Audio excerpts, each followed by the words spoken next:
에드가 라이트 감독은 베이비 드라이버의 주인공 역할을 맡은 안셀 엘고트에게 아이패드 대본을 주었습니다. 안셀 엘고트가 대본을 읽는 동안 계속 음악이 흘러나왔고 그는 영화의 리듬을 자연스럽게 느낄 수 있었습니다. 어떤 영화는 그 어떤 주인공보다 음악이 중요합니다. 음악이 모든 이야기를 끌고 가는 영화 BABY 베이비 드라이버입니다.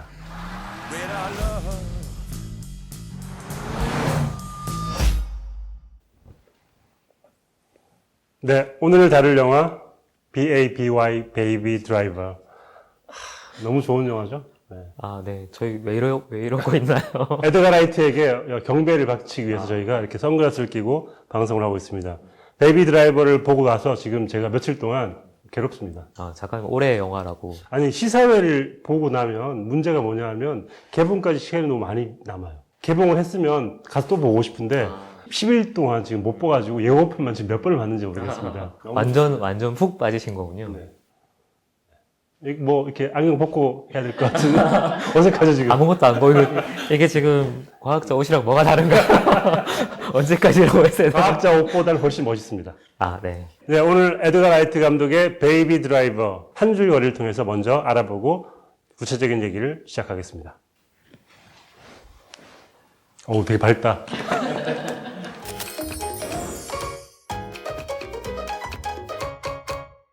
네, 제가 생각하는 베이비 드라이버의 한 줄거리는 이겁니다. 재미있는 영화의 세 가지 요소, 예측 불가능한 스토리, 신나는 음악, 멋진 자동차 액션, 죽이는 캐릭터. 이 모든 게 들어있는 주인공 베이비의 모험이다. BABY baby. 눈치채셨나요? 네. 세 가지 요소라고 했지만 네 가지입니다. 영화에 이런 장면이 나옵니다. 제인 폭스가 뭐 얘기를 하다가 네 가지네 하고 얘기하는 장면인데 그 장면을 패러디해가지고 이렇게 꾸며봤습니다. 스토리와 관계없이 영화가 너무 좋아라고 그냥 쓰신 것 같아요. 줄거리 없어요. 그냥 베이비의 모험담. 아무 얘기 없습니다. 네. 제가 생각한 한 줄거리는 이겁니다. 음악을 사랑하고 음악처럼 질주하는 탈출 전문 드라이버 베이비. 드림걸을 만나 질주한다. 아무런 흥분이 담겨있지 않잖아요. 흥분을 가라앉히고 객관적으로 한 줄거리 쓰셔야죠. 아니 이 영화 시작하자마자 질주하고 폭주하는데 송경훈 기자님 나타나가지고 음악을 사랑하고 음악처럼 질주하는 이게 질주하는 느낌이 납니까 이게? 이 한 줄거리는 그냥 말 그대로 줄거리를 설명해 주셔야죠. 이거는 그냥 스토리로 치면 그냥 질주한다 말고 다른 스토리는 없는 것 같고, 근데 누가 질주하냐? 이 설정이 조금 중요한데 음악을 좋아하고 음악을 사랑하는 베이비라는 청년, 그리고 이 청년의 포지션이 탈출 전문 드라이버다. 뭐 요 두 개 그 설정만 갖고 그냥 주구장창 달리는 영화예요. 주구장창에 약간 악감정이 실려있는 것 같은. 아니요, 좋았습니다. 좋았는데 작가님이 어느 부분에 꽂히신 것도 약간 알겠고 그 부분 좀 저는 많이 들어보고 싶어요. 왜냐면 저는 이 영화가 상대적으로는 좀 아쉬운 지점도 분명히 있다고 생각하거든요. 이 영화에는 무려 35곡의 음악이 나오는데 그 모든 음악들이 다 제 취향입니다. 그래서 음악이 나오는 순간부터 저는 이미 흥분하기 시작했고 영화가 끝났는데 가기 싫었어요 집에. 그게 되게 중요한 포인트일 것 같아요. 이 음악을 아냐 모르냐 혹은 이 음악이 좋냐 안 좋냐가 이 영화가 좋냐 안 좋냐에 또 되게 큰 기준이 될 것 같고, 저는 개인적으로는 약간 음악의 문외한이라 우리는 이제 한국 영화에서 한국 음악이 나오면 어떤 맥락에서 쓰이고 이걸 정확하게 파악을 하잖아요. 근데 팝송 같은 경우는 이게 다 아는 사람이 아니면, 예를 들면 70년대 50년대 팝송을 쓰면 그 팝송을 쓴 맥락이나 그 대사의 어떤 의미들도 있을 것 같은데 온전히 전달이 안 돼요. 근데 사실 이 영화를 만든 에드가 라이트 감독을 좀 알아보시면 사실 별로 문제가 안 되는 게 굉장히 1차원적으로 음악을 씁니다. 예를 들면 전작에 새벽의 황당한 저주라는 작품이 있는데 거기에서 좀비들을 처치하는 장면에 어떤 음악을 쓰냐면 Don't Stop Me Now라는 노래를 씁니다. 피네. 뭔 얘기냐면 계속 때려라. 스탑하지 말라는 얘기거든요. 굉장히 1차원적으로 음악을 쓰시는 분이에요. 그렇기 때문에 음악에 대해서 그렇게 깊게 알지 않아도 되고 그냥 들려주는 대로 느끼면 되는 것 같아요. 제가 이 영화 시작하자마자 나오는 벨 바텀스라는 노래인데 이 노래를 부르신 분이 존 스펜서 블루스 익스플로전이라는 그룹인데 전문가 같네요. 네, 이게 나오는 순간 일단 이건 내 취향이다. 그러다가 이 영화를 왜 썼을까? 여기 중간에 존 스펜서가 갑자기 Ladies and Gentlemen 뭐 땡큐 하는 장면이 나옵니다. Thank you very much, ladies and gentlemen. Right now, I got to tell you about. 그 장면을 립싱크하는 걸 쓰기 위해서 이걸 쓰지 않았을까. 네. 음악도 좋긴 하지만 일단 시작할 때부터 내가 어떤 음악을 어떤 방식으로 쓰겠다는 확고부동한 태도가 있는 것 같아요. 이게 상당히 타당한 분석이신 게 실제로 감독 인터뷰들을 보면 음악을 고르고 그 음악에 맞춰서 시나리오나 캐릭터를 만들었다는 얘기도 있고 이 벨벳텀 같은 경우는 이 음악에 꽂혀서 사실은 제일 처음에 이 영화의 아이디어를 구상했다고 하니까 음악에 맞춘 영화, 음악에 맞춘 이야기라고도 할 수 있겠네요. 사실 이 영화를 얘기하려면 처음에 오프닝과 그 이어지는 할렘 셔플 노래에 나오는 그 장면까지를 거의 샷 바이 샷으로 얘기를 좀 할 필요가 있을 것 같아요. 그 장면이 단순히 그냥 잘 만들었다는 게 아니고 음악이랑 어떻게 박자를 붙여 나가는지를 정말 잘 보여주는 약간 교과서 같은 느낌이 들 정도의 편집이거든요. 이게 애틀란타를 배경을 하고 있잖아요. 제일 첫 장면이 이제 애틀란타 은행을 딱 보여주죠. 그리고 베이비의 그 스바루 차가 딱 들어오면서 그걸 가리죠. 그러고 난 다음에 이 영화에서 정확하게 싱크를 맞추고 있는 거는 4분의 4박자 정도의 음악이 나올 때는 편집 컷을 넘어갈 때 딱 그 리듬에 맞춰서 넘어가요. 그래서 베이비와 이 은행을 털려고 하는 일당들을 한 명 한 명 보여주죠.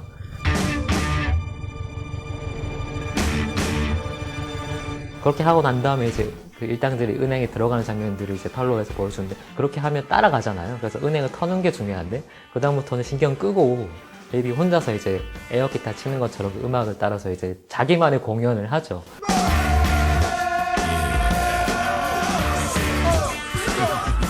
그게 이 캐릭터를 확실하게 보여주는 장면이기도 하고 근데 그렇게 하다가 은행 강도들이 돌아오면 그때부터 이제 질주가 시작되는 거예요. 작가님 말씀 레이디 앤 젠틀맨 하는 그 멘트부터 음악이 달리잖아요.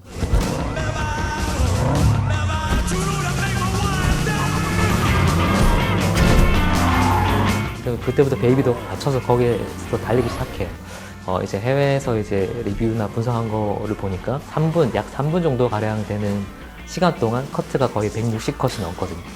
엄청나게 빨리 쪼개서 가는 거예요. 근데 단순히 빨리 쪼개면 그냥 빠르다는 느낌인데 이 빨리 쪼갠 거는 그냥 속도를 보여주기 위해 쪼갠 게 아니라 그 일일이 음악의 높낮이나 싱크를 다 맞추고 있는 거죠. 그게 정말 놀라운 편집. 대단한 영화죠. 네. 내가 음악을 듣고 있는 게 아니고 보고 있다는 느낌이 들거든요. 박자를 다 맞추고 있기 때문에. 이때 편집을 보면 되게 재밌는 게 모든 편집이 베이비 위주로 돼 있어요.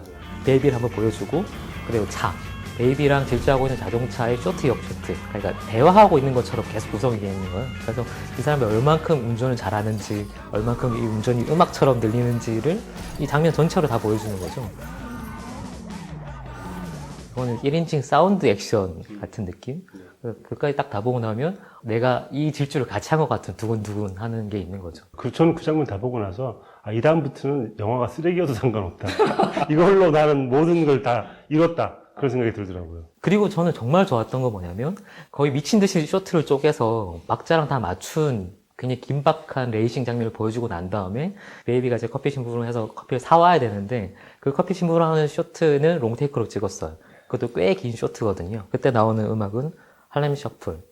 할렘 셔플의 가사랑 베이비가 커피 사러 가고 있는 동작이랑 다 일치를 해요. 뭐 예를 들어 천천히 가라, 왼쪽으로 가라, 고개 숙여라, 딱 그대로 하고 있는 거. 여기서 쓰러지지 마라. 그냥 그걸 그냥 일종의 농담처럼 그대로 보여주고 있는데 이 완급 조절, 엄청나게 빠른 템포로 가다가 갑자기 롱테이크로 확 늘려버리는 이게 되게 잘 짜여진 음악 플레이리스트를 보면 다 빠르면 재미없잖아요. 어떤 거는 좀 발라드도 있고 어떤 건 좀 이렇게 블루스 같은 것도 이거는 딱 그거에 맞춰서 편집 그리고 씬 구성도 돼 있다라는 느낌이 드는 장면이라서 대단한 영화입니다.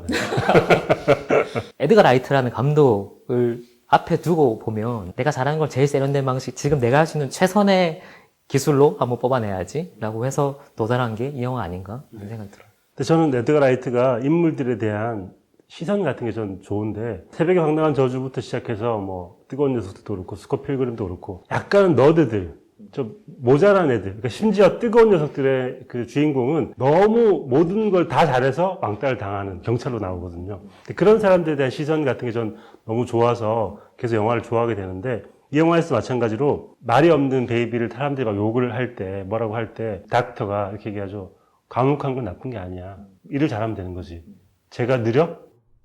Mental meaning slow. Was he slow? Was he slow? 이렇게 얘기할 때 이때 쾌감 같은 게 있는 것 같아요. 그 누군가가 소외받고 있는 혹은 약간 왕따를 당하고 있는 우리한테 또 뭐 어때? 네가 안 느려 잘하고 있고 괜찮은 삶을 살고 있으라고 얘기해 주는 것 같은 약간의 위로 같은 거를 해주고 있는 게 늘 좋은데 이 영화에서도 약간 우리가 베이비의 감정이입을 한다고 치면 굉장히 위로를 받을 수 있는 그런 영화라는 생각이 듭니다. 그 두 캐릭터가 제일 눈에 띄는데 사실 베이비랑 데보라가 커플이잖아요. 근데 사실은 베이비랑 박사가 약간 그런 거 제일 좋은 케미를 보여주는 두 관계인 거고, 저는 이 영화는 처음부터 끝까지 농담으로 빽빽하게 다 채워져 있는데 약간 농담 강박이 있는 것 같아요. 제가 좋아할 수밖에 없지 않겠습니까? 농담을 하지 않으면 불안해요, 영화가. 모든 깨알 같은 농담이 다 들어있는데 그 중에 제일 재밌었던 거는 그 몬스터 주식회사 우리 한 팀이잖아. 너와 난 한 팀이자라는 대사를 하고 박사가 엄청 짜증내죠. 그 장면이 너무 귀엽기도 하고 재밌기도 하고, 근데 심지어 또 나중에 따라가잖아요, 베이비를. 그래서 약간 로맨스처럼 보이기도 하고. 그게 뭐냐면 계속 베이비가 우리 한 팀이잖아 얘기하는데 닥터는 그냥 베이비가 하는 말인 줄 알았는데 뒤늦게 몬스터 주식회사를 보고 온 거지. 봤더니 그 대사 그대로 나와 있는 거지. 그래서 얘가 지금까지 한 게 자기가 한 말이 아니라 영화의 한 대사를 따라한 거구나 아는 순간 짜증이 나는 거죠. 약간 이건 연인의 짜증입니다. 아, 그렇죠. 그런 느낌이에요. 네, 그렇기 때문에 약간 연인을 볼 수 있죠. 그리고 베이비는 귀가 잘 안 들리고 양아버지도 이제 수화로 대화를 하고, 모든 인물들이 약간의 결함들을 갖고 있잖아요. 서로 이제 그 결함들을 기대고 살아가는 구조. 이런 캐릭터 설정은 그것만으로도 약간 드라마틱한 뭐 설정을 깔고 가는 부분이 확실히 있죠. 그런 인물에 대해 연민을 느끼고 거기서 출발한다는 게 약간 이 에드가 라이트의 반골 기질이라고 해야 되나? 네. 뭐 그런 감각들을 보여주는 것 같긴 합니다. 저는 일단 캐릭터들이 좋았던 것 같아요. 캐릭터가 약간 전형적이라고 생각하실 수 있겠지만 케빈 스페이시가 가지고 있는 기존에 가지고 있는 우아함, 중후함 이런 것들을 그대로 잘 쓰고 있는 것 같고요. 제이 폭스 역시 약간 이상한 똘끼 같은 게 있잖아요. 그런 것도 잘 쓰고 있는 것 같고, 그래서 적재적소에 잘 좋은 캐릭터들을 잘 심어 놓았다. 라는 생각이 저의 생각이지만 다르시겠죠? 네, 정반대로 이제 얘기를 할게요. 그럴 줄 알았어. 내가 그럴 줄 알았어. 네. 이 영화에서 좋았던 캐릭터는 베이비랑 박사 딱 두 명이에요. 그 두 캐릭터만 변화가 있어요. 이 영화도 베이비가 어른이 되는 영화이기도 하고, 박사가 베이비의 동료가 되고 싶어 하지 않았는데 동료가 되는 영화이기도 하거든요. 캐릭터의 변화를 보여주는 건 딱 두 명. 변화를 보여준다는 것 자체가 약간 입체적으로 보인다는 건데, 나머지 캐릭터들은 다 기능이에요. 이를테면 이 영화에서는 다 별명을 부르잖아요. 박사, 뭐 베이비, 배츠, 버디, 달링. 그냥 딱 그 이름에 맞는 역할들을 해요. 배츠는 또라이, 나쁜 놈. Tequila. 뭐 버디는 좋은 친구처럼 보였는데 친구가 배신하면 얼마나 무서워지는지를 보여주는. 이름이 붙어 있는 거에 기능만 수행을 하고 있고, 그 기능들에 맞는 복장들을 하고 나와요. 달링은 달링처럼 입고 있고, 버디는 버디처럼 입고 있고, 배츠는 배츠처럼 입고 있어요. 굉장히 직관적인 캐릭터들을 보여주는 거죠. 그게 먹힌다는 거는 그만큼 단순하다는 건데, 그 단순함이 누군가에게는 되게 좋고 누군가에게는 강렬하게 다가올 수도 있는데, 또 얘기를 좀 집중하고 싶은 사람한테는 너무 전형적이고 식상한 거 아닌가? 라고. 얼마나 삶의 어떤 통찰을 담고 있는지 모르겠습니다. 왜냐하면 인간은 쉽게 변하지 않는다. 그런 걸 보여주고 있잖아요. 그러니까 굉장히 리얼한 이야기입니다. 어떤 사람은 변할 수 있지만 어떤 사람은 자기가 품고 있는 마음 그대로를 가지고 변하지 않고 죽어간다. 뭐 이런 식의 철학적인 이야기를 캐릭터에도 담고 있다고 저는 생각합니다. 거기까지 에드가 라이트가 생각하진 않았을 것 같고, 일부러 지운 것 같긴 해요. 그 캐릭터성을 일부러 지우고 그냥 아이콘처럼 만들어 놓은 거죠. 그렇죠. 일부러 베이비만 그냥 순수한 존재, 선의로 이렇게 좀 포장을 하고 있는 게 아니라. 저희가 그런 얘기를 자주 하지만 장르 영화에서 인물의 깊이를 찾아낸다는 건 사실 쉽지 않죠. 그래서 양식화 될 수밖에 없고 아이코닉한 인간으로 바꿀 수밖에 없는 것 같고요. 저는 배치 같은 경우는 충분히 매력적이었던 것 같고, 버디 역시 초반에는 약간 베이비를 이해해주는 유일한 친구처럼 보이다가 후반부의 변신 같은 게 저는 굉장히 무시무시한, 몸도 커 보이더라고요, 나중에는 더. 그래서 실제로 촬영을 몸이 커 보이게 찍었죠. 그것도 굉장히 영리한 촬영을 한 건데. 그건 좋은 점이 많다니까요. 그러니까 의도는 분명해요. 그리고 의도대로 너무 잘 구현을 하고 있기 때문에 잘 찍은 영화고 소위 말해 기술이 있는 영화인 거죠. 근데 제가 아쉬운 거는 일부러 단순화시켰기 때문이 아닌가 싶고, 일테면 자기 캐릭터를 그냥 직관적으로 이미지로 설명해준 옷들을 다 입고 있고, 유일하게 변화하는 캐릭터인 베이비도 옷이 처음에는 흰 티? 그러니까 순수를 상징하는 흰 단색 옷을 입고 있다가 점점 봄중에 빠져들수록 회색으로 바뀌어요. 이렇게 있다 이렇게 오는 그런 거죠.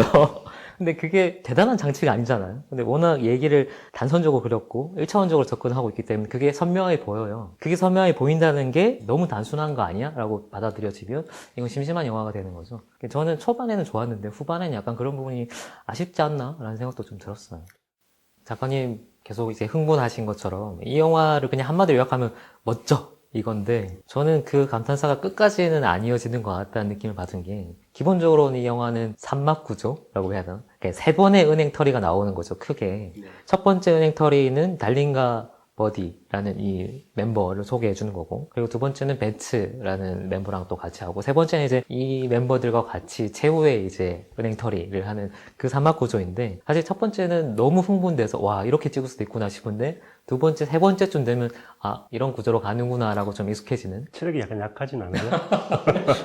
아 여러 가지 이유가 있을 것 보다가 같아요. 약간 체력이 약하면 그럴 수 있거든요. 베이비가 사실은 이 범죄 조직에 있고 싶어 하지 않는 사람이잖아요. 어쩔 수 없이 발을 담그고 있고, 두 번째 범죄까지 하고 나면 발을 털고 나가려고 하죠. 근데 그걸 못 나가고 이제 세 번째 동참하게 되면서 모든 게 어그러지는 거잖아요. 결국 메인 파트는 세 번째인데, 메인 파트가 상대적으로 저는 제일 약하다라는 느낌을 받았고, 음악이랑도 잘 붙나? 첫 번째 충격에 비해서 메인 파트에 나온 음악이 사실 어느 액션이랑 붙었는지 지금 기억이 잘 안 나거든요. 이런 비슷한 삼막 구조 가지고 있는 게 저는 퀸틴 타란티노 감독의 영화들이라고 봐요. 퀸틴 타란티노 영화들 중에 뭐 마스타즈라든지 아니면 데스프루프 같은 게 전형적으로 앞뒤가 다른 영화잖아요. 다른 영화 한 두세 개를 붙여넣은 거예요. 앞에는 무슨 얘기지? 하다가 뒤에 나중에 막 질주할 때는 빵빵 터지거든요. 근데 붙여놨을 때 퀸틴 타란티노 영화가 끝까지 이제 폭발력이 있는 거는 보통 힘을 제일 마지막에 실른단 말이죠. 근데 이 영화 같은 경우는 앞에 그걸 질러요. 앞에 너무 세게 질러 놓으니까 나중에 메인 플러스에 갔을 때는 정작 약간 힘이 빠지는 거 아닌가? 라는 생각이 좀 들더라고요. 퀸틴 타란티노는 여우죠, 여우. 말하자면 후반전에 강한 스타일이라고 본다면 에드가 라이트 같은 젊은 세대들은 일단 지르고 보자. 요즘에 어떤 우리의 생활과 잘 닿아 있지 않나. 일단 살고 보자. 즐기고 보자. 욜로. 이런 게 바로 이 영화의 핵심 매력이 아닌가라는 생각이 들고요. 저의 철학과도 잘 맞닿아 있는 영화여서 저는 후반부에 뭐 그렇게 돼도 아쉽지 않더라고요. 후반부는 사실 수습할 생각 안 하잖아요. 난 수습할 생각이 없다는 생각으로 그냥 막 지르는데 뭐 그거의 매력을 느끼면 이 영화가 재밌는 거고, 그게 아 수습 못하네라고 다가오면 좀 이렇게 아쉽다라고 느낄 것 같은데, 저는 상대적으로 좀 아쉬운 부분이 있었던 것 같아요. 네, 무척이나 기대되는 베이비 드라이버의 한 줄 평 시간이 돌아왔습니다. 별점도요. 협박하는 거. 아닙니다. 소신 있게 평하시는 걸 알고 있기 때문에 그런 평론가인 걸 의심치 않습니다. 그렇기 때문에 더욱 기대가 되는 것 같습니다. 아, 네. 베이비 드라이버에 대한 제 별점은 3개 반입니다. 한 줄 평은 눈으로 즐기는 음악, 대책 없는 낭만입니다. 사실 제일 적절한 한 줄 평은 이 홍보 문구인 것 같아요. 모든 리듬이 액션이 된다. 이 이상의 한 줄 평이 없을 것 같고, 딱 그거로 만든 영화고요. 드라마를 좀 더 완전 난장판으로 갔어야 된다라는 느낌도 들어요. 막판이 지금보다 훨씬 더 난장판의 느낌이 났으면 더 좀 이렇게 끌어오른 쾌감이지 않았을까? 약간 정돈이 되다만 느낌이랑, 그래서 좀 활력이 떨어진 거 아닌가라는 저 개인적인 느낌을 받았고요. 차트에 올라가긴 하겠죠? 네네. 최소한의 바람 같은 거죠. 제 순위는 10위입니다. 10위. 정말. 아니요, 뭐, 만족해야죠. 네. 네, 저의 순위는, 굉장히 고민을 많이 했습니다. 과연, 베이비 드라이브를 몇 위에 해야 되나? 작품성이냐, 오락성이냐? 오락성과 작품성을 모두 합한 어떤 작품이냐? 고민을 많이 했었는데요. 자, 일단, 베이비 드라이버가 택시 드라이버를 내보내고요. 자, 여기서 갈등이신 거죠? 3위. 3위. 그래도 작품성을. 베이비 드라이버가 아드레날린을 지속했다면 토니 에드만은 삶의 본질을 생각해 보게 했던 영화였기 때문에 거의 공동 2위에 가까운 3위로 랭크를 시키겠습니다. 이기대 시간인데요. 이상하게 기억나는 대사. 제가 좋아하는 이기대는 닥터와 베이비가 나누는 대화인데요. 이제 마지막으로 이제 네가 와서 해야 될 일이 있다 얘기하면서 들어올 거야? 이렇게 물어봅니다. 그러니까 베이비가 뭐라고 얘기하냐면 제가 들어가나요? 이렇게 물어봅니다. 그랬더니 닥터가 뭐라고 하냐면 질문에 질문으로 대답하지 마. 그런 장면이 있어요. 말하자면 뭐 어떤 거냐 하면 제가 송경 기자님한테 이 영화 어떠셨어요? 이렇게 물어보는데 송경 기자님이 이 영화 어땠을 것 같아요? 라고 물어보는 거와 비슷한 거거든요. 굉장히 짜증나는 화법이잖아요. 근데 그런 이야기를 재미있게 풀어낸 베이비와 닥터의 그 대사가 쓸모없지만 재밌었다 생각이 들면서 제가 이 기사로 뽑아봤습니다. 닥터의 감정이입을 하신 약간. 네, 오늘은 에드가 라이트의 대단한 작품 베이비 드라이버, BABY 드라이버 알아봤고요. 약간 의견이 다를 수 있지만 굉장히 좋은 영화고 재미있는 영화라는 거에는 이견이 없는 것 같습니다. 여러분들 많이 봐주시고요. 그리고 구독하는 거 잊지 마시고 저희 한번 구독해 주시면 저희가 힘이 나서 질주할 수 있을 것 같습니다. 많이 구독해 주시고 다음 주에 뵙겠습니다. 이 영상도 보세요.